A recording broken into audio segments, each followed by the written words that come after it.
بسم الله الرحمن الرحيم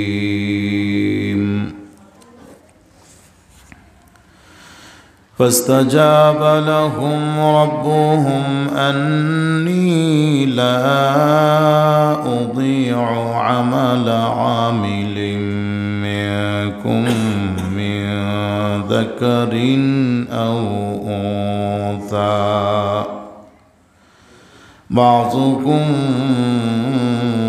من بعض فالذين هاجروا وأخرجوا من ديارهم وأوذوا في سبيلي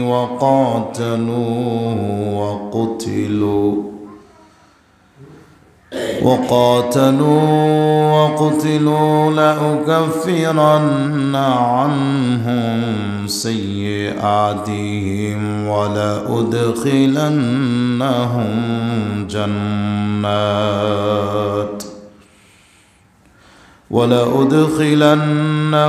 جنات تجري من تحتها الأنهار ثوابا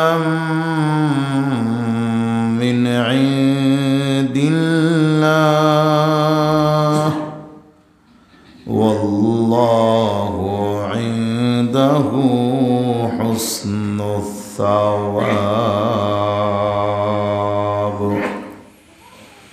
صدق الله مولانا العظيم وصدق رسوله النبي الكريم ونحن على ذلك لمن الشاهدين والشاكرين والحمد لله رب العالمين. বরকতের উদ্দেশ্যে আমরা সকলেই মহব্বতের সাথে আওয়াজ দিয়ে নামাজের ভিতরে দুরূদ শরীফ পড়ি, সকলেই পড়ি। আল্লাহুম্মা সাল্লি আলা মুহাম্মাদিন ওয়া আলা আলি মুহাম্মাদ কামা সাল্লাইতা আলা ইব্রাহিম ওয়া আলা আলি ইব্রাহিম ইন্নাকা হামিদুম মাজিদ।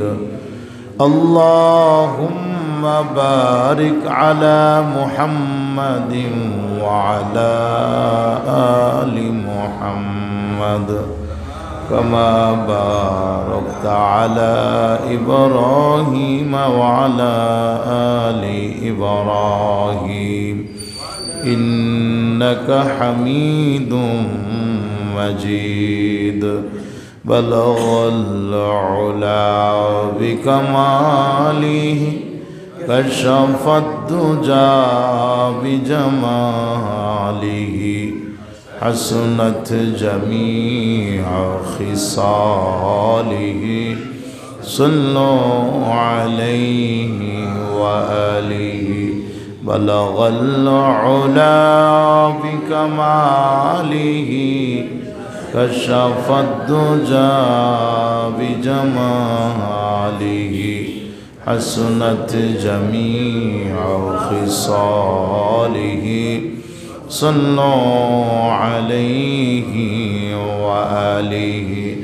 أستغفر الله ربي من كل ذنب وأتوب إليه لا حول ولا قوة إلا بالله العلي العظيم.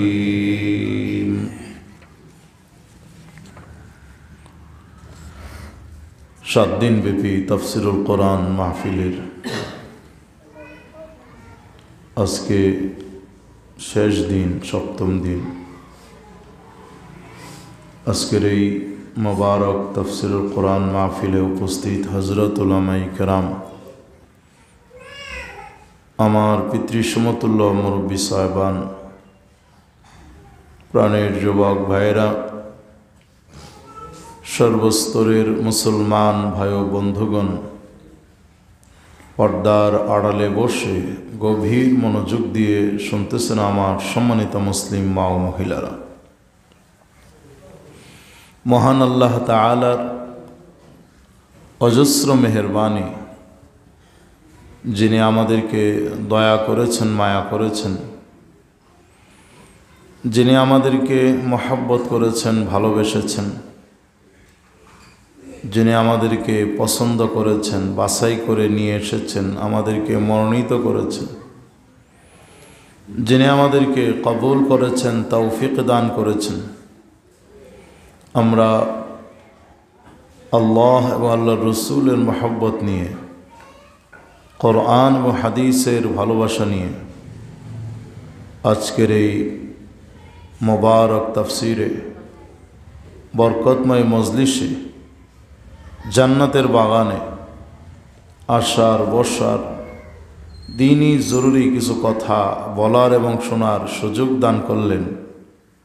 আসুন আমরা শুরুতেই সেই মালিকের দরবারে অন্তরের অন্তঃস্থল থেকে কালিমাতুশ শুকর আদায় করি। প্রত্যেকেই বলি আলহামদুলিল্লাহ, মাশাআল্লাহ। শুকরিয়া এই জন্য আদায় করলাম, যদি আমাদের এই আশা আর বর্ষা, আমাদের আলোচনা, আমাদের বয়ান, মোনাজাত, আজকের পুরো আয়োজন আল্লাহ পাকের দরবারে কবুল আর মঞ্জুর হয়ে যায়, তাহলে ইনশাআল্লাহ এই মজলিসটাও আমার আপনার জীবনের নাজাতের জন্যে আল্লাহ পাকের দরবারে একটি উসিলা হয়ে যেতে পারে।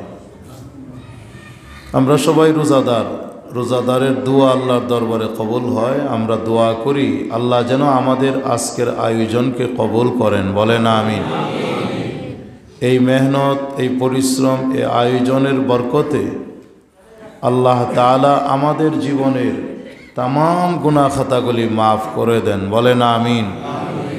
পাশাপাশি অত্র এলাকা এবং আশপাশে যতগুলি গুরুস্থানে, যতগুলি কবরে মাটির নিচে মোমেন মোমেনা ঘুমাইতেছে, আল্লাহ যেন সকলকে মাফ করে দেন এবং জান্নাতুল ফেরদাউসের মেহমান হিসাবে কবুল করেন, জোরে বলেন আমিন। মোহতারাম হাজিরিন, আজকে আমি আপনাদের খিদমতে মহান আল্লাহর মহান কালাম কোরআনে হাকিম থেকে সূরা আলে ইমরানের 195 নম্বর আয়াতে কারিমা তেলাওয়াত করেছি। লম্বা একটি আয়াত আপনাদের সামনে তেলাওয়াত করেছি। রব্বে করিম যদি বলবার মতো শক্তি দান করেন, আপনারাও মনে মনে আমার জন্য দোয়া করতে থাকেন, তাহলে কিছু সময় এই আয়াতের উপরে কিছু আলোচনা করে আপনাদের কাছে দোয়া চেয়ে বিদায় নিব। আমা তৌফিকি ইল্লা বিল্লাহ। আয়াতের মূল বিষয়বস্তু হচ্ছে, যেহেতু আল্লাহ রাব্বুল আলামিন দয়া করে, মায়া করে আমাদেরকে সবচেয়ে শ্রেষ্ঠ সম্পদ ঈমানের নেয়ামত দান করেছেন, আমাদেরকে ইসলামের সম্পদ দান করেছেন, আমাদেরকে মুসলমান বানিয়েছেন, তিনি আমাদেরকে ঈমানদার বানিয়েছেন, মোমেন বানিয়েছেন। আরও খুশির বিষয় হলো আল্লাহ পাক দয়া করে, মায়া করে আমাদেরকে শ্রেষ্ঠ নবীর শ্রেষ্ঠ উম্মত হওয়ার সৌভাগ্য দান করেছেন। আমাদের উচিত এই সম্পদগুলির হেফাজত করা, ঈমানের হেফাজত, ইসলামের হেফাজত, কোরআনের হেফাজত, নিজেদের আমলের হেফাজত। আর এই হেফাজতের জন্য আমাদেরকে একটু ঈমান আমলের মেহনত করতে হবে। কি বলেন, ঈমান আমলে মেহনত করতে রাজি আছেন তো ইনশাআল্লাহ? দুনিয়াতে প্রত্যেকটা মানুষে মেহনত করে, দুনিয়ার মেহনত, সবাই দুনিয়ার জন্য মেহনত করতেছে। দোকানদাররা দোকানে সারাদিন কষ্ট করে মেহনত করে, ডাক্তাররা চেম্বারে বসে কষ্ট করে মেহনত করে, কৃষকরা ক্ষেত খামারে মেহনত করে, পরিশ্রম করে, সবাই মেহনত করতেছে। কিন্তু একটা জায়গায় মেহনতের বড় অভাব, ঈমানের মেহনত, আমলের মেহনত। এই মেহনত পুরাপুরি হইতেছে না। দেখেন দুনিয়ার যে মেহনত, এটা কতদিন কাজে লাগবে? 60 থেকে 70 বছর। আমার নবী হাদিসে বলে গেছেন, আমার উম্মতের গড় আয়ু 60 থেকে 70। 60-70 বছরের বেশি হয়ে গেছে তো আপনার অনেক মুরব্বীরা আছেন, তো এটা আপনাদের বোনাস চলতেছে, ঠিক কিনা বলেন? এটা দুনিয়ার জিন্দেগি। আমার নবী বলেন, আমার উম্মত থেকে 100 বছর অতিক্রম করতে পারবে এমন মানুষের সংখ্যা কম। কি বলেন? পুরা হরিশকল গ্রামটা নিয়ে যদি আমরা তালাশ করি, 50 জন পাইবেন 100 বছর? 10 জন, 5 জন পান কিনা সন্দেহ আছে আমার। তাইলে রসুল তো এটাই বলছেন যে 100 বছর অতিক্রম করতে পারবে এমন মানুষের সংখ্যা কম। আমার আলোচনাটা বোঝার স্বার্থে আমি এভাবে বলতেছি যে ধরে নেন দুনিয়ার জিন্দেগিটা 100 বছর, কিন্তু আখেরাতের জিন্দেগিটা কি 100 বছর? পরকালের জীবন 100 বছর?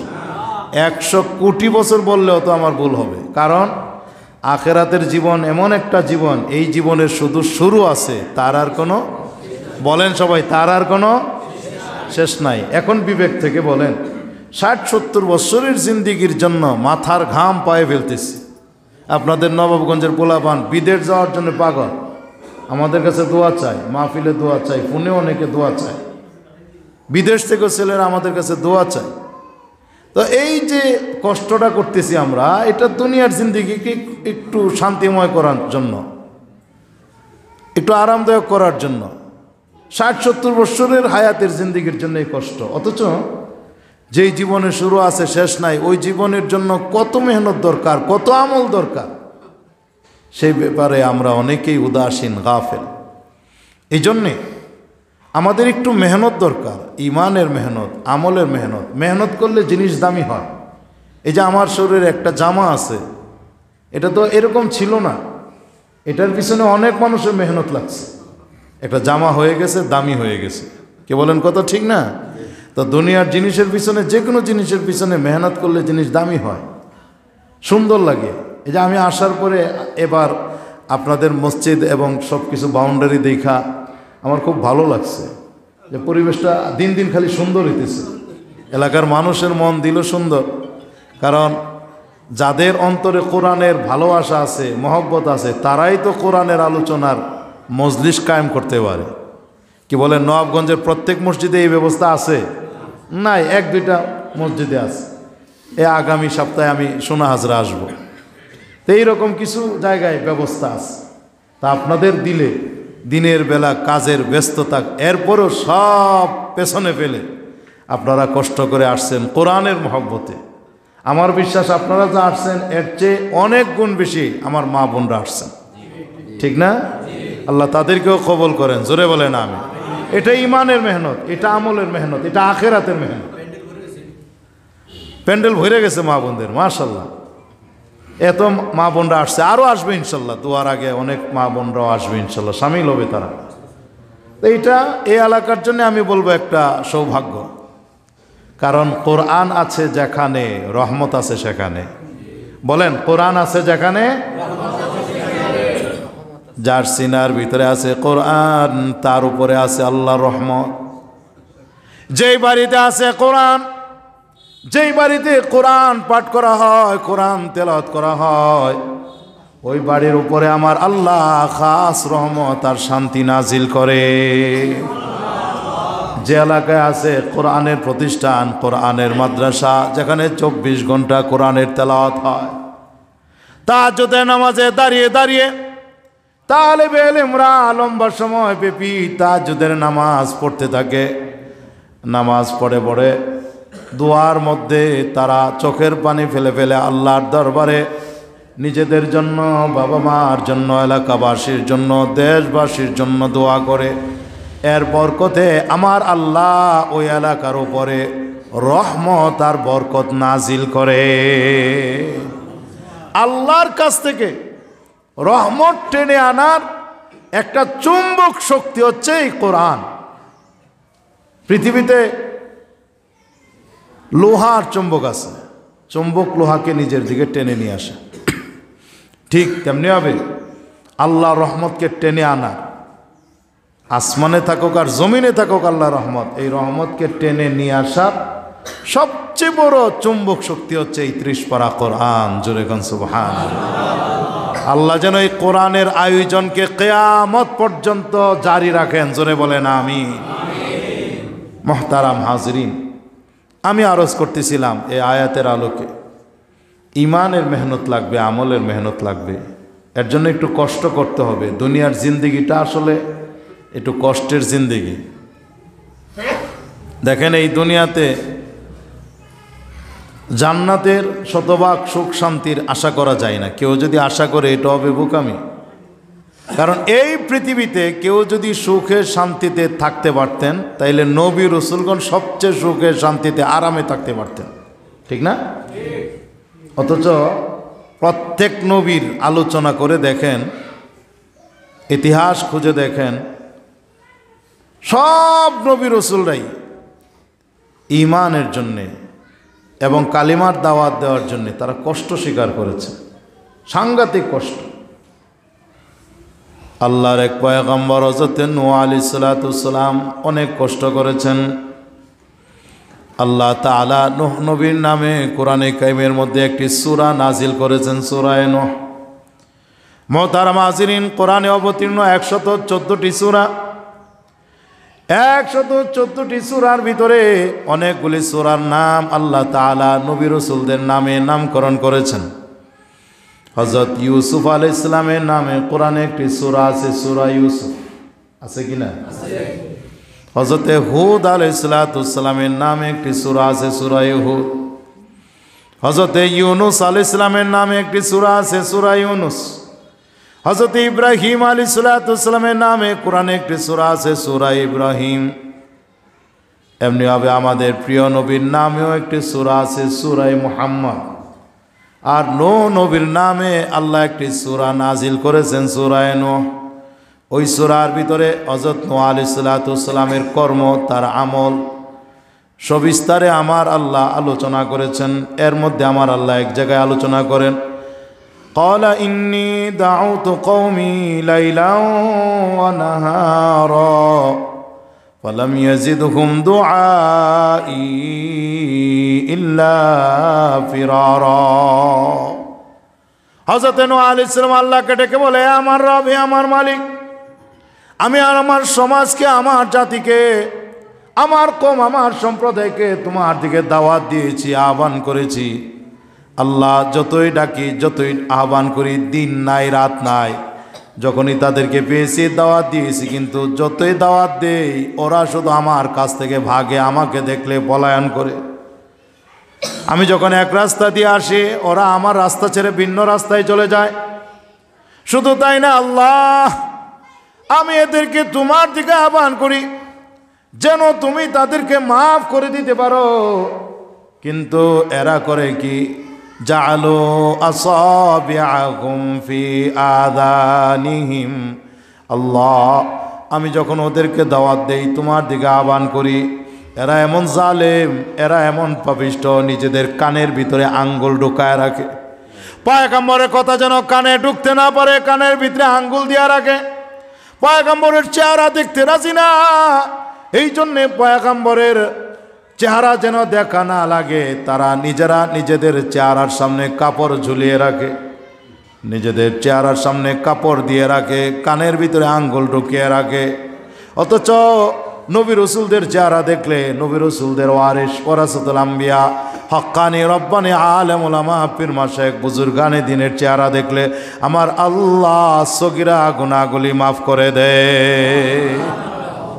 নূহ আলাইহিস সালামের জাতি এত বড় জালিম, এত বড় অবাধ্য, নবীর চেহারা দেখতে রাজি না, নিজেদের চেহারার সামনে কাপড় দিয়ে রাখে, নবীর কথাবার্তা শুনতে রাজি না, নিজেদের কানের ভিতরে আঙ্গুল ঢোকায় রাখে।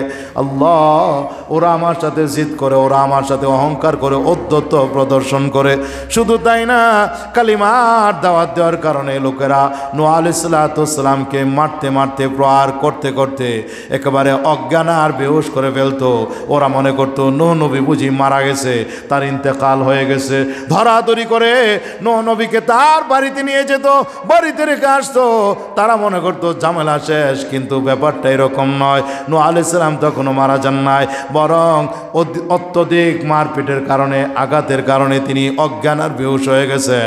কিছুক্ষণ বিশ্রাম নেওয়ার পর পয়গম্বরের হুঁশ আর জ্ঞান যখন ফিরে আসতো, পয়গম্বর আর বিছানায় শুয়ে থাকতে পারতেন না, বাড়িতে বসে থাকতেন না। আবারও তিনি ঘর থেকে বের হয়ে যে সকল জালেমরা মারতে মারতে তাকে অজ্ঞান আর বেহুশ করেছে, তাদের বাড়ি বাড়ি গিয়ে, দুয়ারে দুয়ারে গিয়ে পুনরায় তাদেরকে কালিমার দাওয়াত দিতে থাকতে।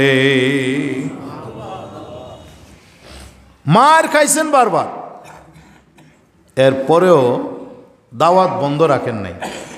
কারণ হলো যেই জমানার যে নবী, ওই নবী হলেন ওই জমানার উম্মতের জন্য সবচেয়ে বড় দরদি। নবী হলেন উম্মতের জন্য সবচেয়ে বড় দরদি, তেমনিভাবে আমাদের নবীও আমাদের জন্য সবচেয়ে বড় দরদি।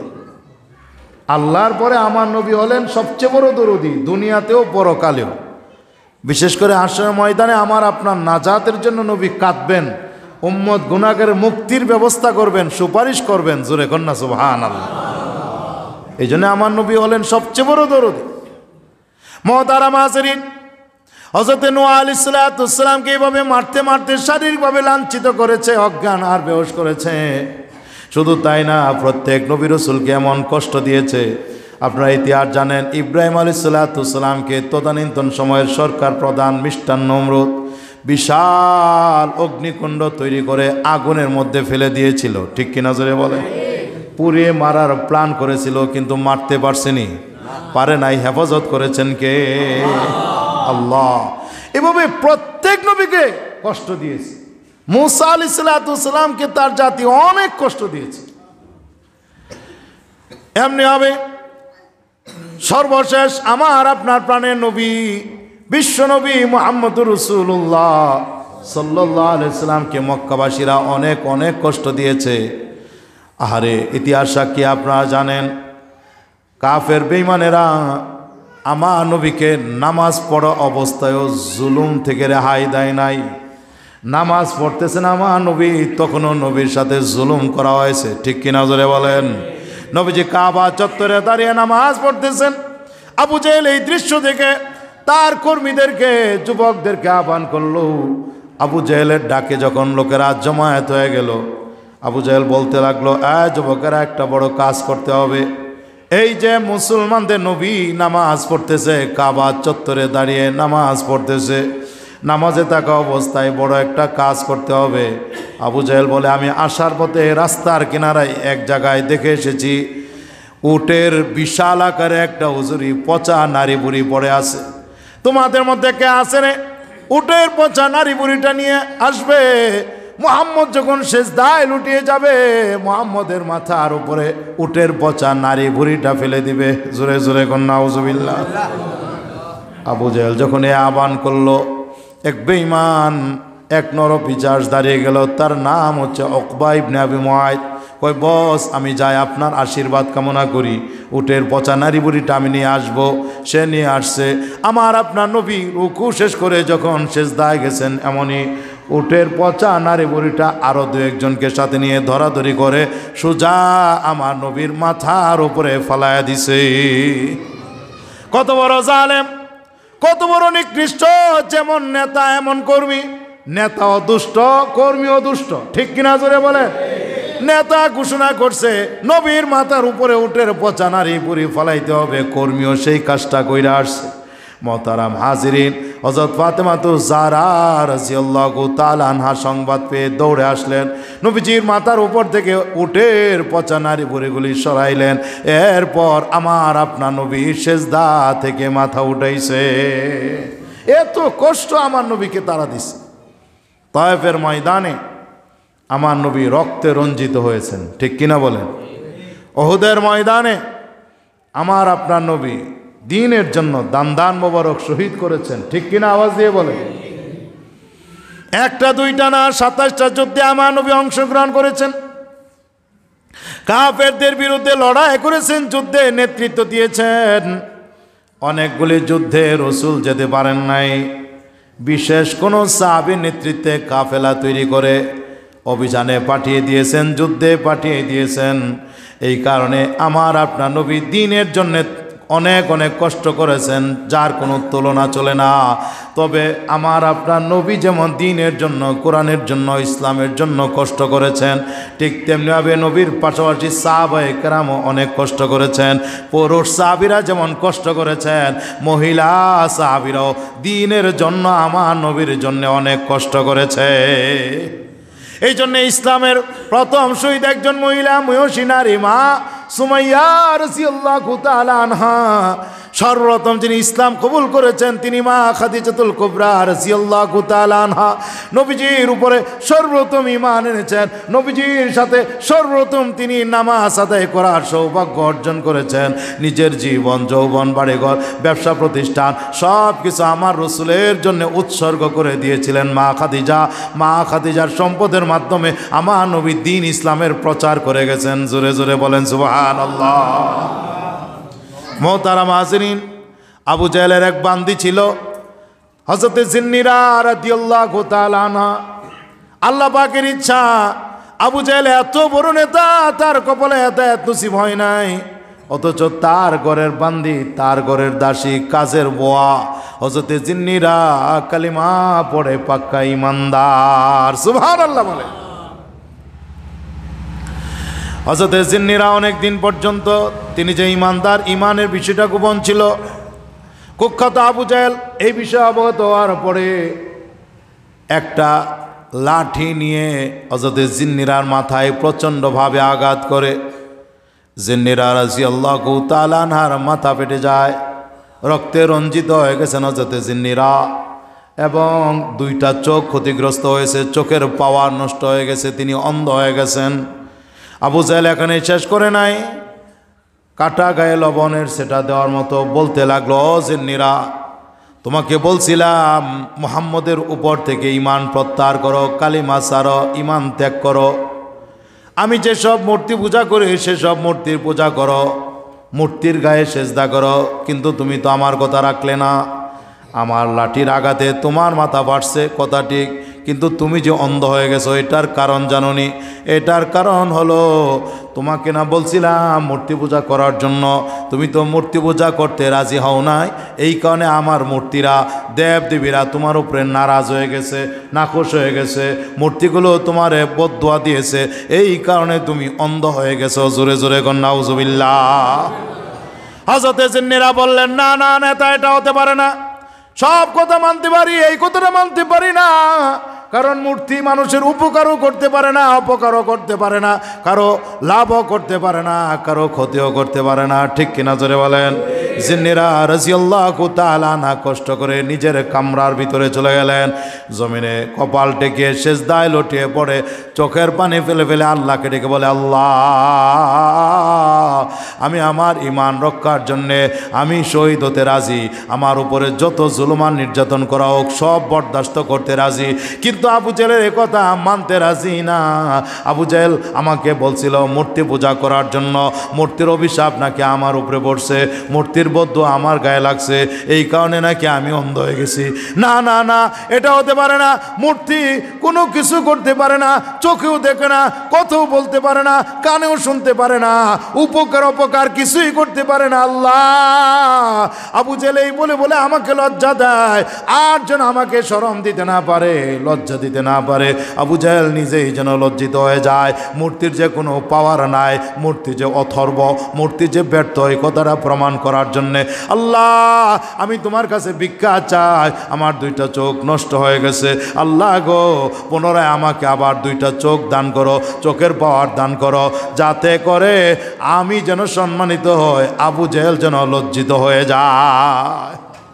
মোহতারাম হাজিরিন, ডাকার মতো ডাকলে আমার আল্লাহ শুনেন কিনা বলেন? हर घड़ी देने को तू तैयार है, हर घड़ी देने को तू तैयार है, जो ना मांगे उससे तो बेजार है, जो ना मांगे उससे तो बेजार है। আমার আল্লাহ সব সময় দেওয়ার জন্য প্রস্তুত, ডাকার মতো ডাকলে আমার আল্লাহ শুনেন, ডাক কবুল করেন। মুহতারাম হাজিরিন, হযরতে জিন্নিরা দোয়া শেষ করতে পারেন নাই, সেজদা থেকে তখনও মাথা উঠাতে পারেন নাই। আল্লাহ রাব্বুল আলামিন জিন্নিরা ডাক কবুল করেছেন, দোয়া কবুল করেছেন। আমার আল্লাহ তার কুদরত দিয়ে হযরত জিন্নার দুইটা চোখ আবার ফিরিয়ে দিলেন, চোখের পাওয়ার দিয়ে দিলেন, তিনি আবারও চক্ষুষ্মান হয়ে গেছেন। জোরে জোরে বলেন সুবহানাল্লাহ। আমার বলার উদ্দেশ্য হলো সাহাবায়ে কেরাম তাদের জীবন বাজি রেখেছিলেন দ্বীনের জন্য, কোরআনের জন্য, ইসলামের জন্য। আমাদেরকে একটু কষ্ট করা দরকার। আজকে যে আয়াতটা তেলাওয়াত করলাম সূরা আলে ইমরানের 195 নম্বর আয়াত, এই আয়াতের মধ্যে আমার আল্লাহ নবী এবং বিশেষ করে নবীর সাহাবীদের কষ্টের কথা আলোচনা করতেছেন। শোনানোর উদ্দেশ্য হলো আমাদের মুরব্বীরা, আমাদের পূর্বসূরীরা ইসলামের জন্য যদি কষ্ট করতে পারেন, এই কষ্টটা কম বেশি আমাদেরও প্রত্যেকের করা উচিত। ঠিক কিনা বলেন? আল্লাহ পাক ইরশাদ করেন, ফাস্তাজাবা লাহুম রাব্বুহুম আন্নী লা উযীউ আমালা আমিলিন মিনকুম মিন যাকারিন আও উনসা বাযুকুম মিন বায। আল্লাহ রাব্বুল আলামিন নবীর সাহাবীদের খেতাব করে বলেন, আল্লাহ পাক তাদের দোয়া কবুল করেছেন। সাহাবায়ে কেরামদের প্রার্থনা, তাদের আবেদন, তাদের দোয়া আল্লাহ কবুল করেছেন। এইভাবে কবুল করেছেন। আল্লাহ বলেন, আন্নী লা উযীউ আমালা আমিলিন মিনকুম মিন যাকারিন আও উনসা। আল্লাহ বলেন, ও নবীর সাহাবীরা গো, তোমরা নর হও বা নারী, পুরুষ হও বা মহিলা, তোমরা যত কষ্ট করবে আমলের জন্য, কোনো আমলকারের আমলকে আমি আল্লাহ ধ্বংস হতে দিব না, কোনো আমলকারের আমল আমি নষ্ট হতে দিব না, বরবাদ হতে দিব না। তার মানে আল্লাহ বোঝাতে চান, নবীর সাহাবীরা গো, তোমাদের কষ্টের আমলগুলো আমি আল্লাহ আমার কুদরতি হাতের সাহায্যে হেফাজত করব। আল্লাহ তাআলা নবীর সাহাবীদের শানে আলোচনা করেন যে নবীর সাহাবীদের সব আমল আমি আল্লাহ কবুল করব, তাদের আমল আমি হেফাজত করব। কেন? আমল কবুলের যেসব শর্ত আছে সব সাহাবীরা শর্ত মেনে তারা আমল করেছেন। আমল কবুল হওয়ার জন্যে মনে রাখবেন, আমি অনেক সময় কথাগুলি বলি, আমল ছোট হোক বড় হোক, আল্লাহর দরবারে কবুল হওয়ার 1 নম্বর শর্ত হচ্ছে ইখলাস, মানে শুধু আল্লাহর সন্তুষ্টির জন্য আমল করতে হবে। 2 নম্বর, আমল কবুল হওয়ার জন্যে শর্ত হচ্ছে আমলটা সুন্নত তরিকায় করতে হবে।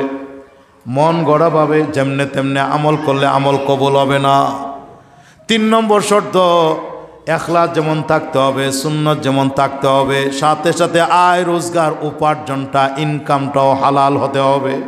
কারণ কারো আয় রোজগার ইনকাম যদি হালাল না হয়, উপার্জন যদি হালাল না হয়, তার কোনো ইবাদত, তার কোনো দোয়া, তার কোনো সেজদা, কোনো কিছুই আল্লাহর দরবারে কবুল হয় না।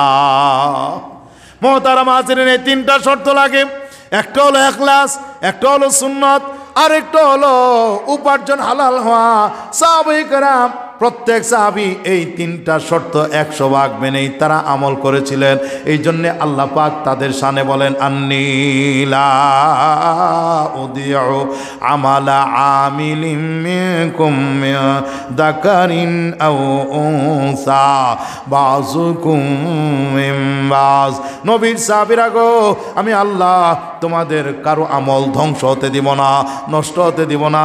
সে নর হোক বা নারী, পুরুষ হোক বা মহিলা, আমি আমল বরবাদ হতে দিব না। তোমাদের জীবনের সবগুলি আমল হেফাজত করব। আমল হেফাজত করার মালিক কে? আল্লাহ। আমরা তো আমল করতেছি, এগুলো হেফাজত করবেন আল্লাহ। কিন্তু খেয়াল রাখতে হবে, আমল যাই করি কোনো কারণে যেন আমল নষ্ট হয়ে না যায়। আমল নষ্ট হয় কুফরি কাজে লিপ্ত হলে, আমল নষ্ট হয় শিরিকি কাজে লিপ্ত হলে, আমল নষ্ট হয় ইখলাস না থাকলে, আমল নষ্ট হয়ে যায় রিয়ার কারণে, লোক দেখানো মনোভাবের কারণে।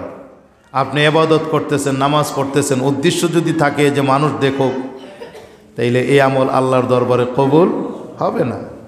দান করতেছেন প্রচুর, মাশাআল্লাহ, কবুল তো আল্লাহ করবেন, কিন্তু আপনার ইখলাসটা তো থাকতে হবে। আপনার উদ্দেশ্য হচ্ছে যে মানুষ আমাকে জানুক, আমি অনেক টাকার মালিক, আমি বড় শিল্পপতি, আমি বড় পয়সাওয়ালা, আমি বড় দানশীল। এই ধরনের গলত নিয়ত যদি দিলের ভিতরে থাকে, তাহলে এই রকম গলত নিয়ত নিয়ে দান করলে দান কবুল হয় না। মহতারাম হাজরিন, আল্লাহ বলেন নবীর সাহাবীরা গো, নারী হোক পুরুষ হোক, তোমাদের কারো আমল আমি আল্লাহ ধ্বংস হতে দিব না। এখানে আল্লাহ নারী হোক পুরুষ হোক এভাবে কথাটা বলার একটা কারণ আছে। মহতারাম হাজরিন, আমাদের এক মা রাসূলের পবিত্রতমা স্ত্রী হযরতে উম্মে সালামা রাদিয়াল্লাহু তাআলা আনহা একবার নবীজির খেদমতে হাজির হয়ে বললেন, নবী গো, সমগ্র কোরআনের মধ্যে আল্লাহ রাব্বুল আলামিন পুরুষদেরকে ডেকে ডেকে অনেক বিধানের কথা বলেছেন। জায়গায় জায়গায় আল্লাহ পুরুষদেরকে ডেকে বলছেন ইয়া আইয়ুহাল্লাযীনা আমানু, ইয়া আইয়ুহাল্লাযীনা আমানু। এভাবে আল্লাহ তাআলা ঈমানদার পুরুষদেরকে ডেকে ডেকে অনেক বিধানের কথা আলোচনা করেছেন। আমরা যে একটা জাতি, মহিলা জাতি, আমাদের তো কোনো আলাপ নাই, আমাদের কোনো আলোচনা নাই।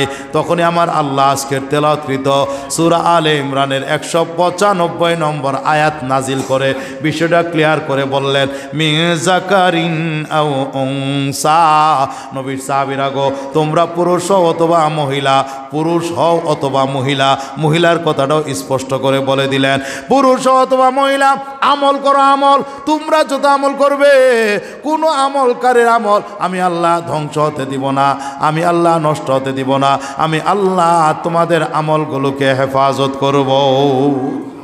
হযরত উম্মে সালামা রাদিয়াল্লাহু তাআলা আনহার প্রশ্নের জবাবে আজকের এই তেলাওয়াতকৃত আয়াত আল্লাহ নাজিল করলেন।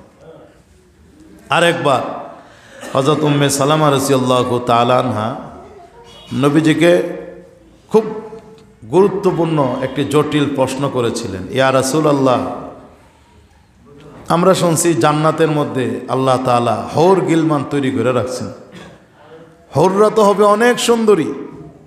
তা আমি জানতে চাই, আসলে হৌররা বেশি সুন্দরী হবে না দুনিয়ার নেককার বিবিরা, নেককার মহিলারা বেশি সুন্দরী হবে? প্রশ্ন করলেন উম্মে সালামা রাদিয়াল্লাহু তাআলা আনহা নবীজিকে, নবী গো, হৌররা বেশি সুন্দরী না দুনিয়ার নেককার মহিলারা বেশি সুন্দরী? জবাবে নবীজি বললেন, উম্মে সালামা শোনো, হৌররা যতই সুন্দরী হোক, হৌরদের চেয়েও হাজারো কোটি গুণ বেশি সুন্দরী হবে দুনিয়ার নেককার মহিলারা। মহিলাটা যদি নামাজি হয়, মহিলাটা যদি রোজাদার হয়, মহিলাটা যদি পর্দানিসীন হয়, মহিলা যদি স্বামী ভক্ত হয়, স্বামীর খেদমত করে, স্বামীর সেবা শুশ্রূষা করে, এমন নারীর জন্য আমার আল্লাহ জান্নাতের 8টা দরজাই খোলা রাখবেন, যে দরজা দিয়ে ইচ্ছা সুজা জান্নাতে যাবে। এবং এই নেককার মহিলা যখন জান্নাতে যাবে, আল্লাহ তাআলা তার কুদরত দিয়ে এই মহিলাটাকে জান্নাতের হৌরদের চেয়েও আরো বেশি সুন্দরী বানিয়ে দিবে। হযরত উম্মে সালমা বললেন, ইয়া রাসূলুল্লাহ, এটা কেমনে হবে? নবীজি বললেন, আরে শুনো, তোমাকে কিছু কথা জিজ্ঞাসা করি। উম্মে সালমা বলো, দুনিয়ার নেককার মহিলা যারা, তারা নামাজ পড়ার জন্য কষ্ট করে, জান্নাতে হৌররা নামাজের জন্য কষ্ট করেনি? না, জান্নাতের মধ্যে তো কোনো নামাজ নাই। কি বলেন, জান্নাতে নামাজ আছে? যত কষ্ট ঈমান আমলের জন্য দুনিয়াতে, আখিরাতে কোনো কষ্ট নাই। নেককার মহিলারা দুনিয়াতে নামাজ পড়ার জন্য কষ্ট করে, হৌররা এই কষ্ট করতে হয় না।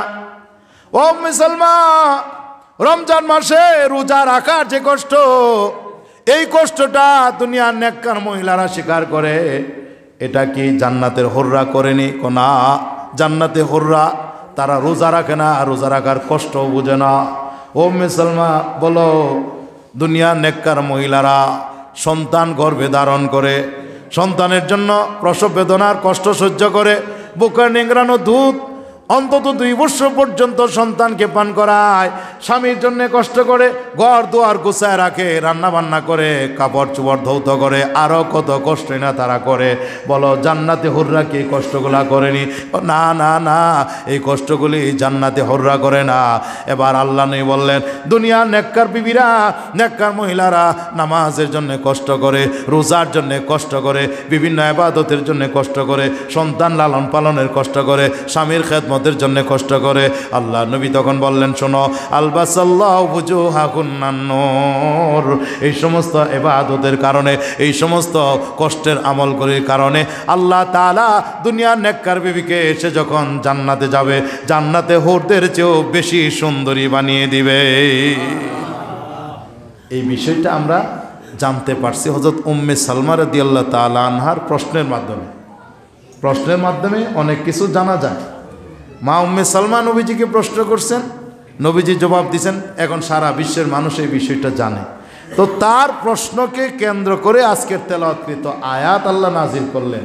আল্লাহ বললেন, নারী হোক পুরুষ হোক, যারাই আমল করবে আমি আমল ধ্বংস হতে দিব না, যদি শর্ত মেনে আমল করে। শর্ত কি মনে রাখবেন, সারা জীবন মনে রাখবেন। একটা হলো ইখলাস, একটা হলো সুন্নত, আর একটা হলো হালাল উপার্জন।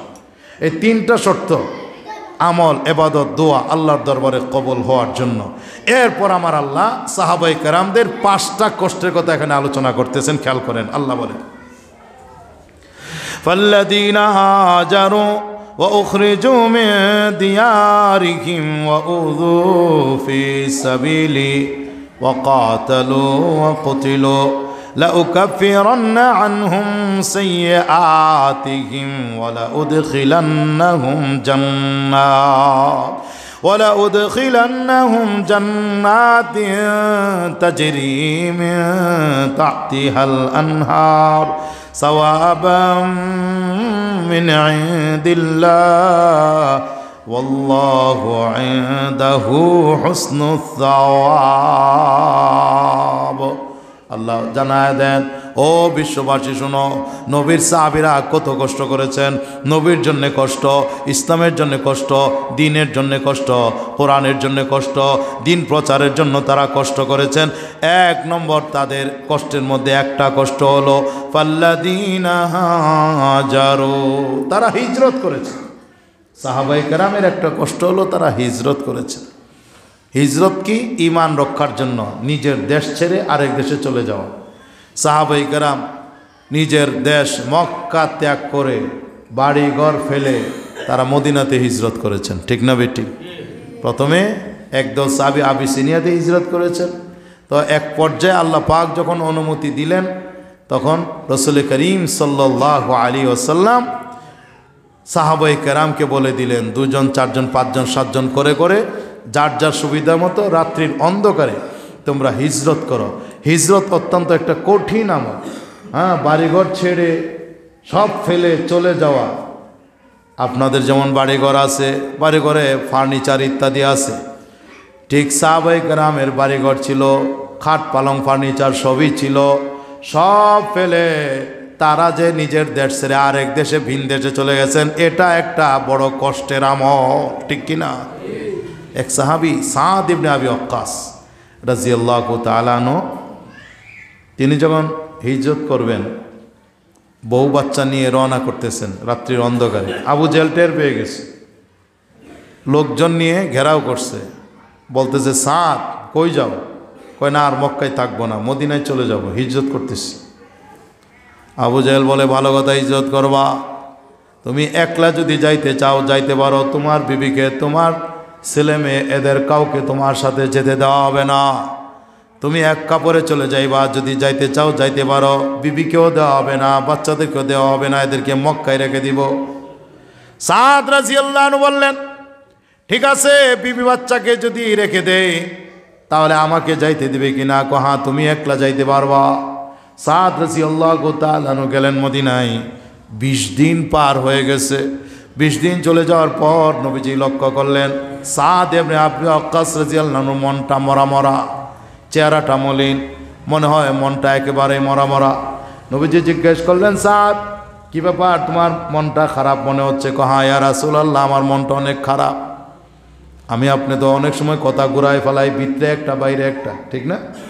কিন্তু সাদ রাদিয়াল্লাহু আনহু এটা বলেন নাই, না আমার মন খারাপ না। বললেন, আসলে মনটা আমার খারাপ। ও সাদ, তোমার মনটা খারাপ কেন বলো? সাদ রাদিয়াল্লাহু আনহু বলেন, নবী গো, মনটা খারাপ হওয়ার কারণ হলো আজকে 20 দিন হয়ে গেছে হিজরত করে এসেছি, নিজের বাড়ি ঘর ছেড়ে এসেছি, হিজরত করে মদিনাতে এসেছি। আসার সময় বিবিকে আনতে পারি নাই, বাচ্চাদেরকে আনতে পারি নাই। আবু জেহেলের বাহিনীরা আমার বিবি বাচ্চাকে রেখে দিয়েছে। ইয়া রাসূলুল্লাহ, এই 20 দিনের ভিতরে বারবার বিবি বাচ্চার কথা মনে হয়, সারাদিন বিভিন্ন কামে ব্যস্ত থাকি, কাম কাজের ভিতর দিয়ে সময়টা পার হয়ে যায়। কিন্তু রাত্রিবেলায় যখন বিছানায় যায়, বিছানায় ঘুমানোর জন্য যখন যায়, তখন বিবির কথা মনে পড়ে যায়। বিশেষ করে কলিজার টুকরো আদরের সন্তানগুলির চেহারা চোখের সামনে বেঁচে ওঠে, তখন আর বরদাস্ত করতে পারি না, তখন আর ভালো লাগে না। নবী গো, আমার পরিবার পরিজনের কথা বারবার মনে পড়তেছে। মক্কার জমিনে ওরা না জানি কিভাবে আছে, এই জন্য আমার মনটা খারাপ। নবীজি বললেন, সাদ মন খারাপ করো না, মন খারাপ করো না। তুমি যে বিবি বাচ্চাকে রেখে এসেছো, তোমার লস হয় নাই, তোমার ক্ষতি হয় নাই। এই কারণে আল্লাহ তাআলা ইজ্জতের বদৌলতে দুনিয়া এবং আখিরাতে উভয় জানে তোমাকে কল্যাণ আর সফলতা দান করেছে। এত দামি হয়ে গেছে যে 10 জন সাহাবী একসাথে নবীর মুখ থেকে জান্নাতি ওর সার্টিফিকেটের সুসংবাদ পেয়েছেন, তাদের একজন হলেন তিনি। আওয়াজ দিয়ে বলেন না সুবহানাল্লাহ। সাহাবায়ে কেরাম হিজরত করেছেন, এটা বড় কষ্টের আমল। 2 নম্বর আল্লাহ বলেন, ওয়া উখরিজু মিন দিয়ারিহিম, কাফের বেঈমানেরা সাহাবায়ে কেরামকে অন্যায়ভাবে বাড়িঘর থেকে বের করে দিয়েছিল। সাহাবায়ে কেরামদেরকে কাফের বেঈমানেরা তাদের বাসা বাড়ি থেকে উচ্ছেদ করেছিল, বহিষ্কার করেছিল। এটা সাহাবায়ে কেরামদের জন্য বড় কষ্টের কারণ ছিল। আল্লাহ বলেন, ওয়াউযু ফি সাবিলি, আল্লাহ বলেন আমার পথে আমার রাস্তায় তাদেরকে অনেক কষ্ট আর নির্যাতন দেওয়া হয়েছে। সাহাবায়ে কেরামদেরকে যে নির্যাতন করা হয়েছে, কষ্ট দেওয়া হয়েছে, আল্লাহ আয়াতের মধ্যে বলতেছেন, ওয়াউযু ফি সাবিলি, ফি সাবিলি, আমার রাস্তায়। আল্লাহ বলেন আমার পথে আমার রাস্তায় তাদেরকে অনেক কষ্ট দেওয়া হয়েছে। আপনারা জানেন অনেক সাহাবায়ে কেরামকে ফাঁসির মঞ্চে ঝুলানো হয়েছে, ফাঁসির কাষ্ঠে ঝুলানো হয়েছে। অনেক সাহাবীর গলা কেটে হত্যা করে শহীদ করা হয়েছে। আর জীবন্ত সাহাবীর চোখ উপড়ে ফেলা হয়েছে। জীবন্ত সাহাবীর, জীবন্ত একজন সাহাবী তার শরীর কেটে টুকরা টুকরা করা হয়েছে। আর জীবন্ত সাহাবীকে গরম কড়াইয়ের মধ্যে তেল ঢেলে, তেল যখন টকবক করে উতলে উঠতেছে, উত্তপ্ত তেলের ভিতরে সাহাবীকে ছেড়ে দেওয়া হয়। সাহাবী ওই কড়াইয়ের ভিতরে নিক্ষিপ্ত আর আগ মুহূর্তে বলতেছেন, ফুস্তু রাব্বিল কাবা, ফুস্তু রাব্বিল কাবা, কাবার রবের কসম আমি তো সফল কাম হয়ে গেছি, আমি কামিয়াব হয়ে গেছি, আমি আল্লাহর জন্য জীবন দিতেছি, আমি কামিয়াব, আমি সফল। আওয়াজ দিয়ে বলেন না সুবহানাল্লাহ। সাহাবায়ে কেরাম এভাবে জীবন দিয়েছেন, কষ্ট করেছেন। মুহতারাম হাজিরিন, সাহাবায়ে কেরাম এমন হয়েছে বুক ফেড়ে, বুক বিদীর্ণ করে, কলিজা টেনে বের করে চর্বণ করা হয়েছে। ঠিক কিনা জোরে বলেন? নবীর আপন চাচার সাথে এমন আচরণ করা হয়েছিল। মুহতারাম হাজিরিন, গলার মধ্যে রশি লাগায়া পুরা এলাকা টাইনা টাইনা কত নির্যাতন করেছে। অনেক সময় চাদর দিয়া পেঁচায়া টাইনা টাইনা পুরা শহর প্রদক্ষিণ করেছে। এভাবে জুলুমের উপর জুলুম আর নির্যাতন করা হয়েছে। আল্লাহ পাক এই জন্যে তাদের প্রশংসা করে বলেন, ওয়াউযু ফি সাবিলি, আমার নবীর সাহাবীদেরকে আমার প্রতি অনেক কষ্ট দেওয়া হয়েছে, অনেক জুলুম করা হয়েছে, অনেক নির্যাতন করা হয়েছে। ওয়াকাতালু ওয়াকুতিলু, আল্লাহ বলেন আরো কষ্টের আমল, নবীর সাহাবীরা কাফেরদের বিরুদ্ধে লড়াই করেছেন, কাফেরদেরকে খতম করেছেন, যুদ্ধের ময়দানে গিয়ে লড়াই করেছেন। শুধু লড়াই করেন নাই, ও কুতিল, কাফেরদেরকে যেমন খতম করেছেন, আল্লাহ বলেন সাহাবীরা নিজেরাও শহীদ হয়েছেন, নিহত হয়েছেন, আল্লাহর পথে জীবন দিয়েছেন। ঠিক কিনা? মুহতারাম হাজিরিন, সাহাবায়ে কেরাম কাফেরদের বিরুদ্ধে লড়াই করেছেন এবং জীবন দিয়েছেন, কথাটা আল্লাহর। এই কারণেই দেখা যায় বদর যুদ্ধে সাহাবীরা কাফেরদের বিরুদ্ধে লড়াই করেছেন, জীবন দিয়েছেন। ওহদ যুদ্ধে সাহাবীরা কাফেরদের বিরুদ্ধে লড়াই করেছেন, জীবন দিয়েছেন। এমনিভাবে খয়বর খন্দকে সাহাবীরা লড়াই করেছেন, জীবন দিয়েছেন। কাফেরদের বিরুদ্ধে লড়াই করেছেন, সাহাবীরা জীবন দিয়েছেন। তবুক যুদ্ধে সাহাবীরা লড়াই করেছেন, জীবন দিয়েছেন। সব যুদ্ধে সাহাবীরা কাফেরদের বিরুদ্ধে লড়াই করেছেন, জীবন দিয়েছেন। জীবন দেওয়াটাকে তারা সফলতা মনে করতে জীবন পর্যন্ত দিয়ে দিয়েছেন। একটা মানুষের কাছে তার জীবন, তার জান সবচেয়ে দামি, সবচেয়ে প্রিয়। আর এই প্রিয় জিনিস আল্লাহ এবং আল্লাহ রসুলের জন্য তারা উৎসর্গ করতে পেরেছিলেন। জোরে কন্যা সুবহানাল্লাহ। তাদের রক্তের স্রোতের সাথে ভাসতে ভাসতে এই দিন ইসলাম আমাদের পর্যন্ত আসছে, ঠিক কিনা জোরে বলেন। মুহতারাম হাজরিন, তো রক্তের বিনিময়ে সাহাবায়ে কেরামদের কোরবানির বদৌলতে আমরা দিন ইসলাম পেয়েছি। এক সাহাবী ছিলেন, তার নাম আমর ইবনে জামুহ আল আনসারী রাদিয়াল্লাহু তাআলা আনহু। একদিকে তিনি বয়স্ক মুরব্বী সাহাবী, বয়স হয়ে গেছে, আর একদিকে শারীরিকভাবে অক্ষম, মানে প্রতিবন্ধীর মতো, হাঁটতে চলতে পারেন না, আনসারী সাহাবী। নবীজি যখন উহুদ যুদ্ধের ডাক দিলেন, তো অন্যান্য সাহাবীদের সাথে এই মুরব্বী সাহাবী, প্রতিবন্ধী সাহাবী, অক্ষম সাহাবী, তিনিও গিয়ে যুদ্ধের কাতারে সামিল হয়ে গেছেন। বলেন সুবহানাল্লাহ। নবীজি বললেন, এ আমর ইবনে জামুহ আল আনসারী, আপনি কেন আসছেন? আপনি তো অক্ষম, একদিকে আপনি বয়স্ক মুরব্বী মানুষ, আর একদিকে আপনি অক্ষম, আপনি তো হাঁটতে চলতে পারেন না, আপনার রক্ষণাবেক্ষণের জন্য 2-3 জন লোক রাখতে হবে, এত লোক তো আমার কাছে নাই। মুরব্বী সাহাবী আমর ইবনে জামুহ চোখের পানিগুলো ফেলে ফেলে আল্লাহর দরবারে তিনি চোখের পানি ফেলতেছেন আর নবীজিকে বলতেছেন, ওগো নবীজি, আমার জন্য কোনো লোক রাখতে হবে না। নবী আমার, আমি তো আল্লাহর কাছে দোয়া করতেছি, আপনি যদি যুদ্ধে যাওয়ার অনুমতি দেন, আমি কাফেরদেরকে খতম করব, আপনার দুশ্মন আল্লাহর দুশ্মন কাফের বেঈমানদেরকে হত্যা করব।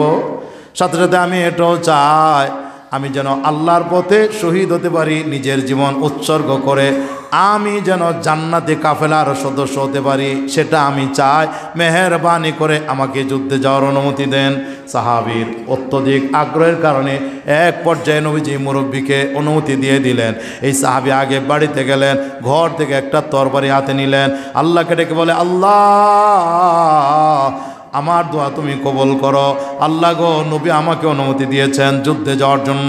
আয় আল্লাহ, তোমার কাছে আবেদন করি, যুদ্ধের ময়দানে তোমার দুশ্মন নবীর দুশ্মনকে যেন খতম করতে পারি। আল্লাহ, আমি যেন শহীদ হয়ে যেতে পারি। আল্লাহ, আমি জীবিত অবস্থায় যেন বাড়িতে আর না আসতে পারি। আমার বাড়িতে আসার আর কোনো ইচ্ছা নাই। আল্লাহ, জীবিত অবস্থায় বাড়িতে আনবা না, আমি যখন শহীদ হয়ে যাব আমার লাশটাও যেন বাড়িতে না আনা হয়। আমি চাই উহুদ ময়দানের এক কোনায় পড়ে থাকবো, ওখানে আমার যেন কাফন দাফন করে দেওয়া হয়। দোয়াটা করে তিনি যুদ্ধের ময়দানে চলে গেছেন। অনেকক্ষণ যুদ্ধ করলেন, অনেক কাফেরদেরকে খতম করলেন। আল্লাহ পাকের মর্জি, হযরতে আমর ইবনে জামুহ আল আনসারী রাদিয়াল্লাহু তাআলা আনহু যুদ্ধ করতে করতে এক পর্যায়ে তিনিও শহীদ হয়ে গেলেন, জান্নাতি কাফেলার সদস্য হয়ে গেছেন। আওয়াজ দিয়ে বলেন সুবহানাল্লাহ। নবীজি যখন দেখলেন আমর ইবনে জামুহ আল আনসারী শহীদ হয়ে গেছে, আল্লাহ নবী তার ছেলেও সাহাবী ডেকে বললেন, আমার সাহাবী, তোমার বাবা শহীদ হয়ে গেছে, এক কাজ করো, তোমার বাবার লাশটা উটের পিঠে উঠায়া মদিনাতে নিয়ে যাও, বাড়ির পাশে তাকে দাফন কাফনের ব্যবস্থা করো। নবীজি পাশে দাঁড়ানো, সাহাবী বাবার লাশ আমর ইবনে জামুহ আল আনসারী তার লাশটা উটের পিঠে উঠানোর চেষ্টা করলেন। উটের পিঠে লাশ রাখলেন, এবার উটকে হাঁকাইলেন মদিনার দিকে, কিন্তু উট উঠেও না, নড়েও না, চড়েও না। উট কোনো কমান্ডই মানতেছে না, অথচ নবীজির সামনে আছেন, এরপরও কাজ হচ্ছে না। অনেকক্ষণ চেষ্টা করে সাহাবী যখন ব্যর্থ হয়ে গেছেন, এবার আল্লাহ নবী বললেন, আমরের পোলা, থামো থামো, আগে বলো, আমি যা বলি জিজ্ঞেস করি সত্যি করে বলো, তোমার বাবা যুদ্ধের ময়দানে আসার সময় আল্লাহর কাছে কোনো দোয়া ইত্যাদি করেছিলেন কিনা?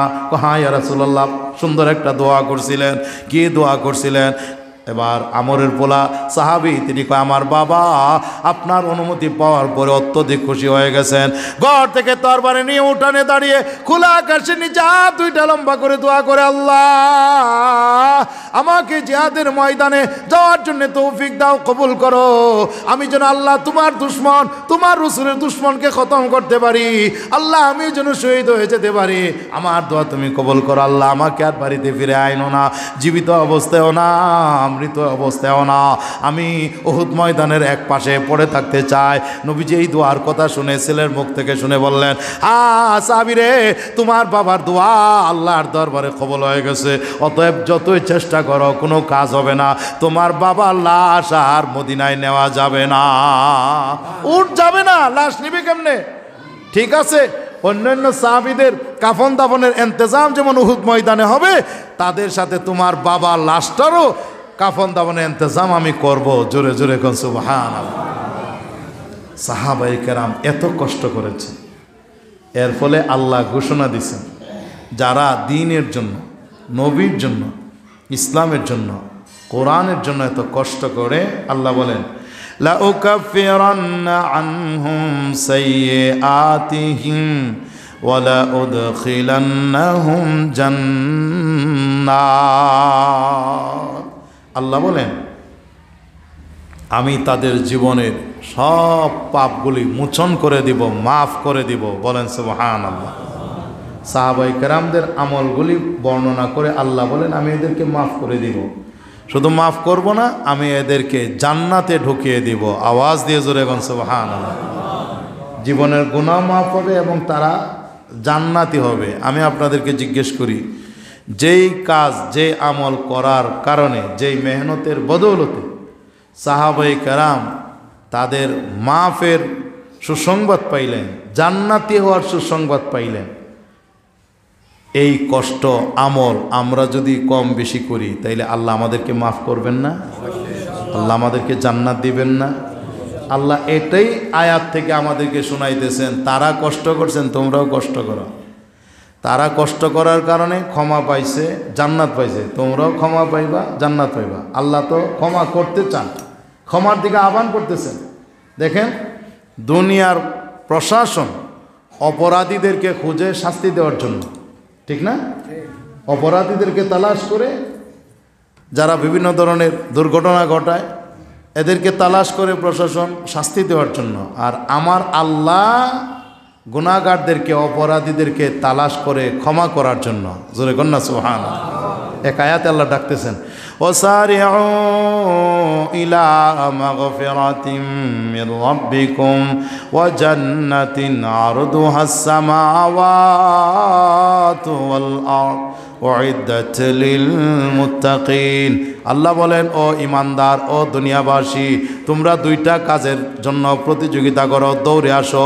একটা হলো আল্লাহর কাছ থেকে ক্ষমা নেওয়ার জন্য, আর একটা হলো আল্লাহর কাছ থেকে জান্নাত নেওয়ার জন্য।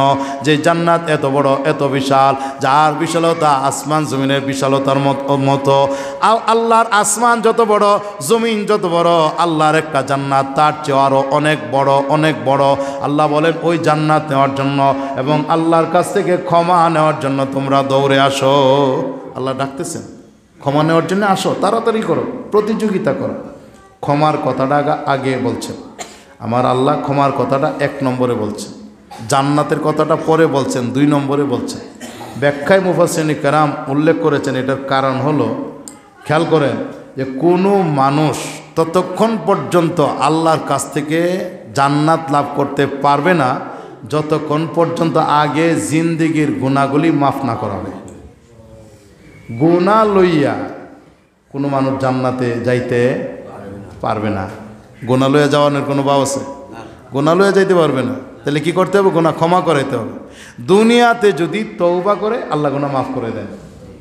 আর যদি এমন হয় তওবা করে নাই বা কবুল হয় নাই, গুনাহ লইয়া মারা গেছে, আল্লাহ মাফ করো, কোনো কোনো গুনার শাস্তি কবরেও পাইতে হবে। আর আল্লাহ যদি মাফ না করেন নিজের থেকে, তাহলে প্রত্যেকটা কবিরা গুনার শাস্তি জাহান্নামের মধ্যে ভোগ করতে হবে। শাস্তি ভোগ করার পরে যে গুনাহ যখন মোচন হয়ে গেল, পাপ মোচন হয়ে গেল, পরিষ্কার হয়ে গেল, স্বর্ণকার যেমন স্বর্ণকে আগুনের মধ্যে দিয়া খাতগুলো বের করে ফেলে, ময়লাগুলো বের করে ফেলে, গুনাহ তো এটা আবর্জনা, গুনাহ হচ্ছে ময়লা, তো জাহান্নামের শাস্তি দিয়ে আগুন দিয়ে পুরায়া যখন পরিষ্কার হয়ে গেল, নবীজি বলেন জ্বলতে জ্বলতে জ্বলন্ত আংড়া আর কয়লার মতো হয়ে গেছে। এই মানুষগুলোকে নবীজি সুপারিশ করবেন জাহান্নাম থেকে বের করে, জান্নাতের এক নদী আছে নাহরে রিজওয়ান, ওখানে গোসল করাবেন এবং এদেরকে জান্নাতে পৌঁছানোর ব্যবস্থা করবেন। তো জাহান্নামের শাস্তি ভোগ করার পর, আগুনের সাজা ভোগ করার পর, পবিত্র আর পরিষ্কার হওয়ার পর মানুষ জান্নাতে যাবে, গুনাহ লইয়া জান্নাতে যেতে পারবে না। তা আমরা তো জাহান্নামের আযাব ভোগ করতে পারবো না, কঠিন আযাব, কঠিন শাস্তি। তাহলে কি করতে হবে? মরণের আগে পরিষ্কার হয়ে যাইতে হবে। এই পরিষ্কার পবিত্র হওয়ার জন্যেই আল্লাহ তাআলা রমজান দিছে। রমজান আল্লাহ কেন দিলেন? মানুষকে পবিত্র করার জন্য। যত খারাপ স্বভাব আছে দূর করে মানুষ যেন পরিষ্কার হয়, নেককার হয়। সাহাবায়ে কেরাম ঈমান গ্রহণ করার আগে তাদের মধ্যে নানান খারাপ স্বভাব ছিল, কিন্তু যেদিন থেকে তারা রসুলের হাতে হাত রেখে কালিমা পড়ে মুসলমান হয়েছেন, এত উন্নত চরিত্রের অধিকারী হয়েছেন।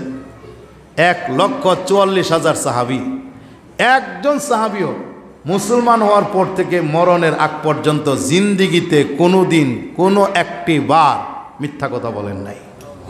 আর একটু জোরে কোন সুবহানাল্লাহ।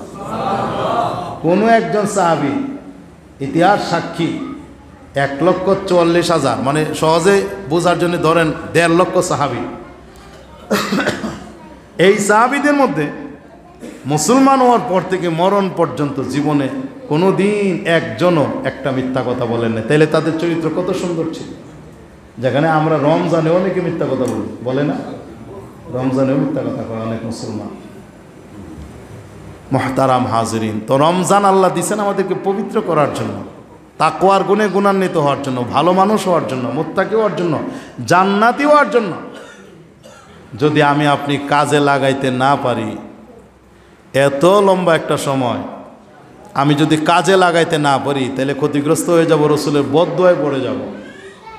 মুহতারাম হাজিরিন, এই জন্য আজকে 7 দিন পার হইতেছে। কয় দিন? 7 দিন।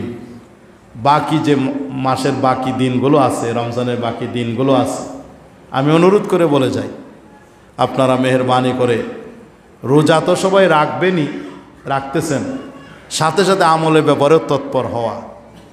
এই পুরা রমজানের 1 ওয়াক্ত ফরজ নামাজের জামাত যেন আমাদের কারো না ছুটে। জোরে বলেন না ইনশাল্লাহ। এই হিম্মত আছে তো সবার? মসজিদে এসে কষ্ট করে জামাতের সাথে ফরজ নামাজটা পড়বেন, সওয়াব বেশি পাবেন।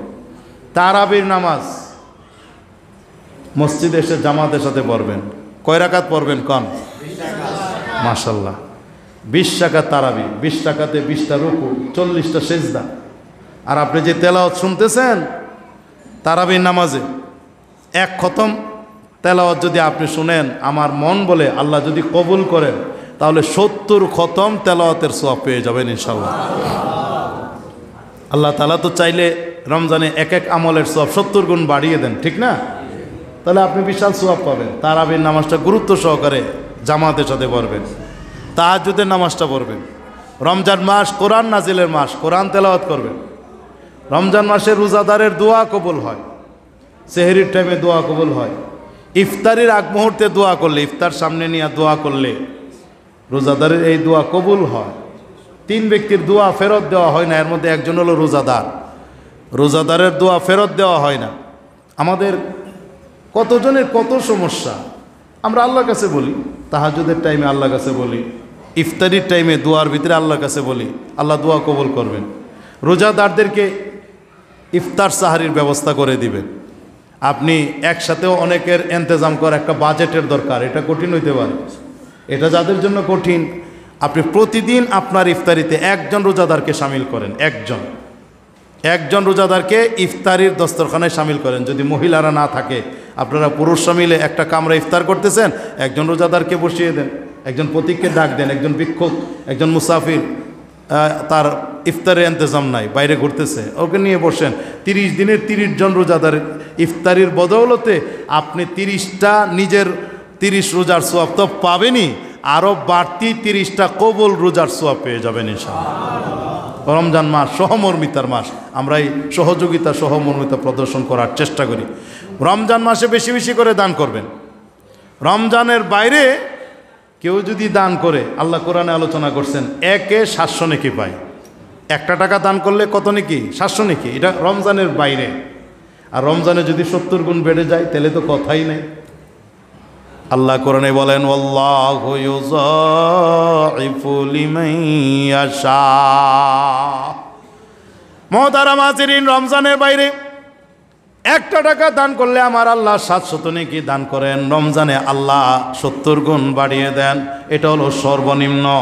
আর উপরে আল্লাহ কাকে কত দিবেন আল্লাহ বলেন এটা কেউ জানে না, কেউ জানে না।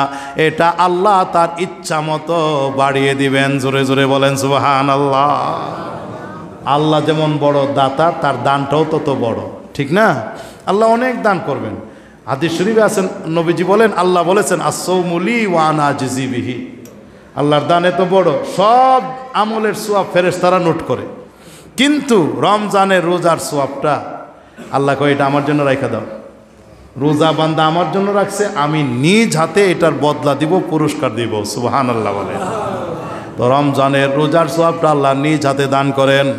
এভাবে বান্দা বান্দিরা যখন দিনী কাজে অংশগ্রহণ করে, সদকায়ে জারিয়াতে শামিল হয়, আল্লাহ রাব্বুল আলামিন এটার সওয়াবও নিজ হাতে দান করেন। সর্বনিম্ন সওয়াব 1/700, আল্লাহ যাকে চান অধিক গুণ বাড়িয়ে দেন। জোরে জোরে গান সুবহানাল্লাহ। তো রমজান মাস পুরা মাসব্যাপী দান করবেন, যখন যতটুকু সম্ভব হয়। এলানের জন্য না, ঘোষণার জন্য না, ইখলাসের সাথে আল্লাহকে খুশি করার জন্য দান করবেন। যে যেভাবে পারেন সহযোগিতা করবেন। হাদিস শরীফে আছে, দুনিয়াতে কেউ যদি কোনো একটা মানুষের একটা বিপদ দূর করে দেয়, নাফাসাল্লাহু আনহু কুরবাতাম মিন কুরাবি ইয়াউমিল কিয়ামা, কিয়ামতে তার সামনে কত বড় বড় বিপদ আছে, আল্লাহ তাআলা ওই লোকটার বড় একটা বিপদ দূর করে দিবেন।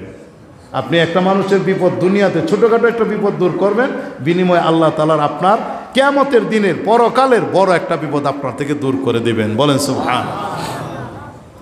এই জন্য মানুষের সহযোগিতা করা, মসজিদের সহযোগিতা করা, দান খয়রাতে শামিল হওয়া। বিশেষ করে 7 দিন ব্যাপী তাফসির হইল, উলামায়ে কেরাম, প্রখ্যাত উলামায়ে কেরাম তারা আপনাদেরকে নিয়ে আলোচনা করেছেন। আমাদের শুধু আমলের পালা, অনেক আলোচনা শুনছি, আমরা যেন কথাগুলো আমরা স্মরণে রাখি এবং আমল করি। তো দোয়া হবে কিছুক্ষণের মধ্যে ইনশাল্লাহ। এর আগে আল্লাহর বান্দারা, মসজিদের কিছু জরুরত আছে, আপনারা প্রত্যেকেই এই দানে শামিল হওয়ার চেষ্টা করবেন। অনেকের ছেলে পেলে বিদেশ আছে, তাদের জন্য আমরা দোয়া করব ইনশাল্লাহ। দেশ বিদেশ থেকেও আলহামদুলিল্লাহ শামিল হয়ে থাকে। প্রত্যেক রমজানেই দেশ বিদেশ থেকে সবাই মসজিদের খেদমতের জন্য শামিল হয়ে থাকে। এই বছর ইমাম সাহেব হুজুর, খতিব সাহেব হুজুর আমাকে কানে কানে বললেন একটা